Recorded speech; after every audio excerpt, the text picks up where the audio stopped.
আউযু বিল্লাহি মিনাশ শাইতানির রাজিম। বিসমিল্লাহির রহমানির রহিম। শুরু করছি মহান রাব্বুল আলামিনের নামে, যিনি বড়ই মেহেরবান এবং পরম দয়ালু। এরশাদ হচ্ছে সূরা আনআমের ১৩০ থেকে ১৫০ নম্বর আয়াত পর্যন্ত। আল্লাহ তাআলা সেদিন আরো বলবেন, হে জিন ও মানুষ সম্প্রদায়, তোমাদের কাছে কি তোমাদেরই মধ্য থেকে আমার এমন সব রসূল আসেনি যারা আমার আয়াতগুলোকে তোমাদের কাছে বর্ণনা করত? উপরন্তু যারা তোমাদের আজকের এই দিনের ভয় দেখাতো, জবাবে ওরা বলবে, হ্যাঁ এসেছিল, তবে আজ আমরা আমাদের নিজেদেরই বিরুদ্ধে সাক্ষ্য দিচ্ছি।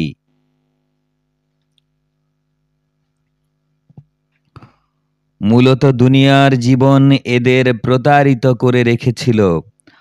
তারা নিজেদের বিরুদ্ধেই এ কথার সাক্ষ্য দেবে যে তারা আসলেই কাফের ছিল। এটা এ জন্যে তোমার রব অন্যায়ভাবে এমন কোনো জনপদের মানুষকে কখনো ধ্বংস করেন না, যার অধিবাসীরা সত্য দিন সম্পর্কে সম্পূর্ণ গাফেল থাকে। তাদের নিজ নিজ কর্ম অনুযায়ী প্রতিটি ব্যক্তির জন্যেই তার মর্যাদা রয়েছে। তোমার রব তাদের কাজকর্ম সম্পর্কে উদাসীন নন। তোমার রব কারো মুখাপেক্ষী নন। দয়া অনুগ্রহের মালিক তিনি। তিনি যদি চান তাহলে তোমাদেরকে এই জনপদ থেকে সরিয়ে নিতে পারেন এবং তোমাদের পরে অন্য যাদের তিনি চান এখানে বসিয়েও দিতে পারেন, যেমনি করে এক সময় তিনি তোমাদের ও অন্য সম্প্রদায়ের বংশধর থেকে উত্থান ঘটিয়েছেন। তোমাদের আজ যেই প্রতিশ্রুতি দেয়া হচ্ছে তা অবশ্যই আসবে, আর তোমরা আল্লাহ তাআলাকে ব্যর্থ করে দেয়ার ক্ষমতা রাখো না।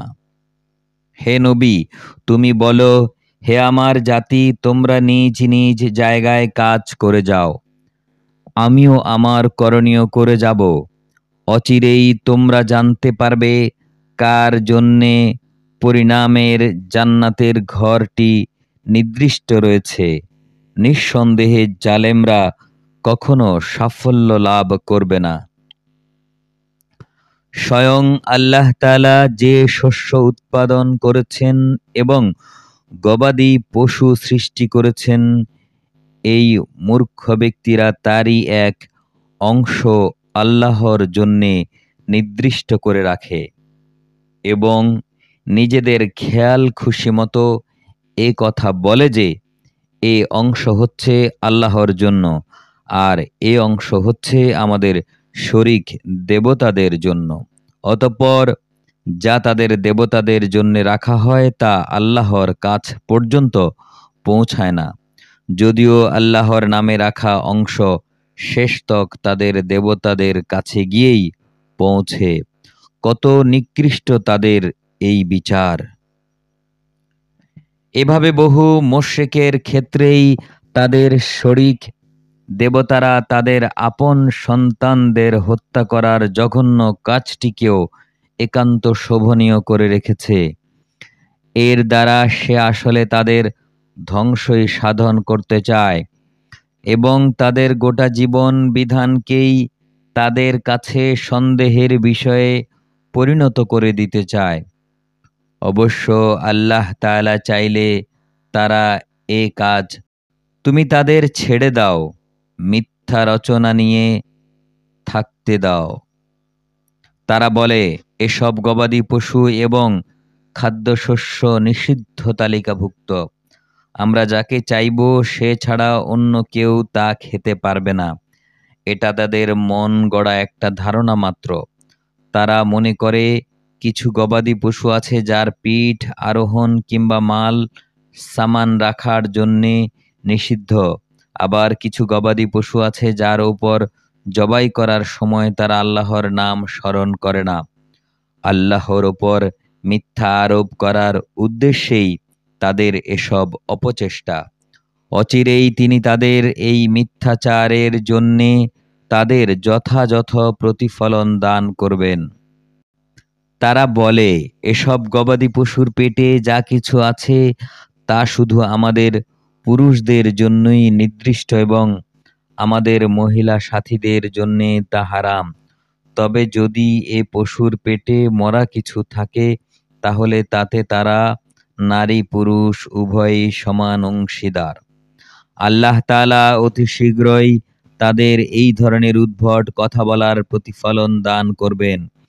নিঃসন্দেহে তিনি প্রবল প্রজ্ঞাময়, তিনি সর্বজ্ঞ।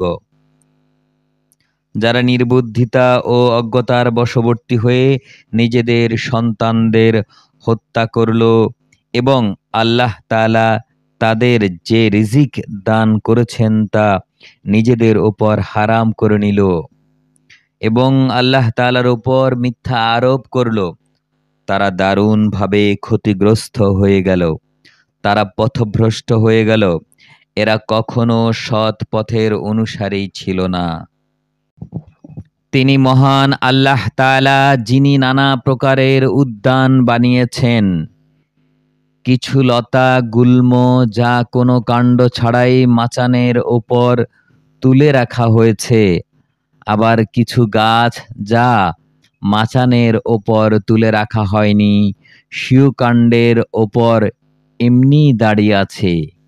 তিনি সৃষ্টি করেছেন খেজুর গাছ এবং বিভিন্ন প্রকারের খাদ্যশস্য ও আনার। এগুলো স্বাদে গন্ধে এক রকমও হতে পারে, আবার তা ভিন্ন ধরনেরও হতে পারে। যখন তা ফলবান হয় তখন তোমরা তার ফল খাও।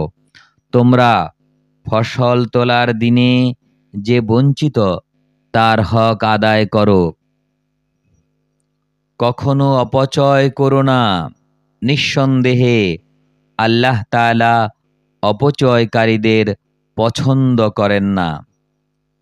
গবাদি পশুর মধ্যে কিছু হচ্ছে উঁচু ভারবাহী, আর কিছু হচ্ছে ভার বহনের অনুপযোগী। জমিনের সাথে লেগে থাকা খাবার উপযোগী, কিন্তু আল্লাহ তাআলা যা তোমাদের দান করেছেন তা তোমরা খাও এবং শয়তানের পদাঙ্ক অনুসরণ করো না। অবশ্যই সে তোমাদের প্রকাশ্য দুশমন। আল্লাহ তাআলা তোমাদের দিয়েছেন ৮ প্রকারের গৃহপালিত জন্তু। প্রথমত তার ২টো মেষ, দ্বিতীয়ত তার ২টো ছাগল।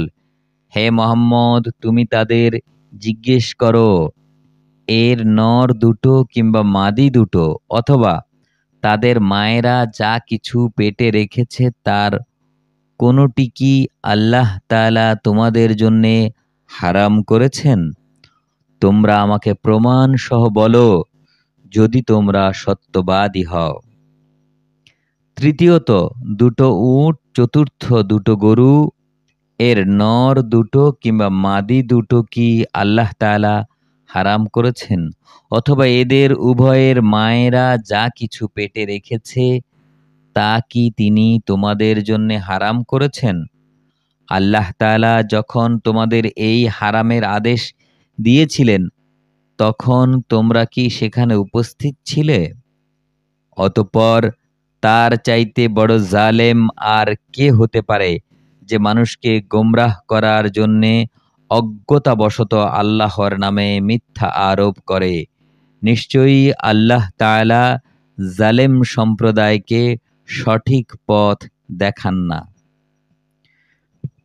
হে মুহাম্মদ, তুমি বলো, আমার কাছে যে ওহী পাঠানো হয়েছে তাতে একজন ভোজনকারী সাধারণত যা খায় তার মধ্যে এমন কোনো জিনিস তো আমি পাচ্ছি না যাকে হারাম করা হয়েছে। হ্যাঁ, তা যদি হয় মরা জন্তু, প্রবাহিত রক্ত এবং শুয়োরের গোশত, তাহলে তা অবশ্যই হারাম, কেননা এসব হচ্ছে নাপাক। অথবা এমন এক অবৈধ জন্তু যার ওপর জবাই করার সময় আল্লাহ তাআলা ছাড়া অন্য কারো নাম নেওয়া হয়েছে। তবে যে ব্যক্তি ক্ষুধায় অতিষ্ঠ, তার কোনো নাফরমানির ইচ্ছা না থাকে, প্রয়োজনের বাইরে সীমা লঙ্ঘন না করে, তাহলে তার ক্ষেত্রে তোমার রব অবশ্যই ক্ষমাশীল, পরম দয়ালু। আমি ইহুদিদের ওপর নখযুক্ত সব পশুই হারাম করে দিয়েছিলাম। গরু এবং ছাগলের চর্বিও আমি তাদের জন্য হারাম করেছিলাম।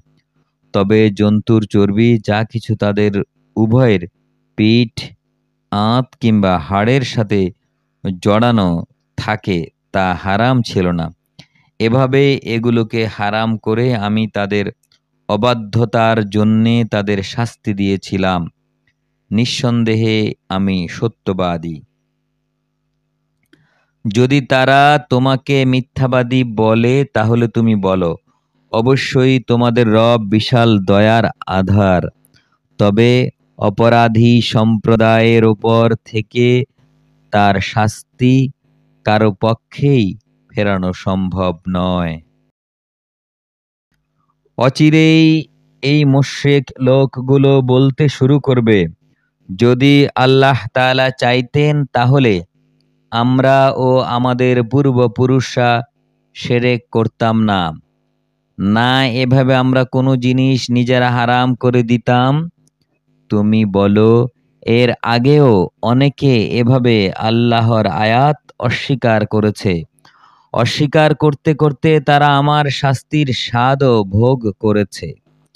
তুমি বলো, তোমাদের কাছে কি সত্যি কোনো জ্ঞান মজুদ আছে? থাকলে অতঃপর তা বের করে আমার কাছে নিয়ে এসো। তোমরা তো শুধু কল্পনার অনুসরণ করো এবং অনুসরণ করো শুধু মিথ্যার। তুমি বলো, সব কিছুর চূড়ান্ত প্রমাণ তো আল্লাহ তাআলার জন্যেই। তিনি যদি চাইতেন তাহলে তিনি তোমাদের সবাইকে সৎ পথে পরিচালিত করে দিতেন। তুমি বলে যাও, তোমরা তোমাদের সেই সব সাক্ষী নিয়ে এসো যারা এ কথার সাক্ষ্য দেবে যে আল্লাহ তাআলাই এই সব জিনিস হারাম করেছেন। তারা যদি সাক্ষ্য দেয়, তবু তুমি তাদের সাথে কোনো সাক্ষ্য দিও না। তুমি তাদের ইচ্ছা আকাঙ্ক্ষার অনুসরণ করো না, যারা আমার আয়াতকে অস্বীকার করেছে, যারা পরকালের উপর ঈমান আনেনি।